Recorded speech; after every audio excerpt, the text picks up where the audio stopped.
you and welcome to the show this morning. The topic this morning is the 32nd Annual Race Relations Institute at Fisk University, an assessment. And we have with us to give an assessment of this Annual Race Relations Institute, Dr. RWinbush. Dr. Winbush is the director of the Race Relations Institute at Fisk University. And Dr. Winbush, let me welcome you to the show this morning. Thanks for having me. Dr. Winbush, in looking back over the information that we have with this show, we noticed that we've had you on a number of occasions, and you've given us, each time you've come to us, you've given us what we consider to be excellent information, everything from endangered African-American males to the Race Relations Institute itself. And that's what we'd like to do today. We'd like to get as much information from you as you would care to give about the Annual Race Relations Institute at Fisk University. But before we get into that, let's talk about RWinbush and have you to give us some information about your background, your education, and some of the things that were important in terms of leading you to where we are today, and then we'll talk about the Institute itself. Well, I guess I'm a transplanted northerner from Cleveland, Ohio. Went to school in the South at Oakwood College in Huntsville, Alabama, and did my master's and PhD in psychology at the University of Chicago. Returned south here back in the 70s, I guess, to and have been here ever since for 25 years, teaching and doing research. Back in just a few years ago, Dr. Ponder, the former president of Fisk, asked me to head the Historic Race Relations Institute at Fisk. I was very honored by that and did so.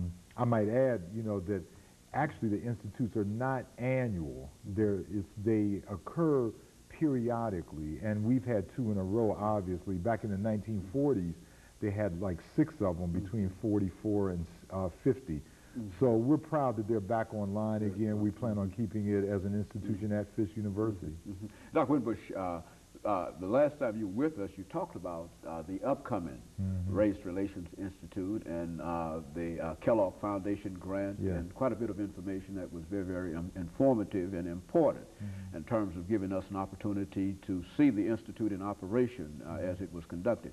But let's talk about the Institute itself, about the establishment of it and how it came about so that people can really understand the impact of what is happening with that institute today.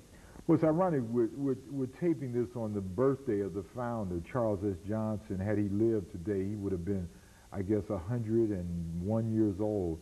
And he was the first black president of Fisk University. And back in 1942, on a trip from China and Japan, he saw the rising fascism in Europe and in Asia, and said, we need to start talking about race in America. Now keep in mind, this was 1942, and he said that in 1944 the first summer institutes were held at Fisk University, and he just literally invited people from all over the world, from various walks of life, government people, educators, policymakers, clergy, and variety, to talk about race and the plot strategy for dealing with some of the immediate problems that was facing this country at that time.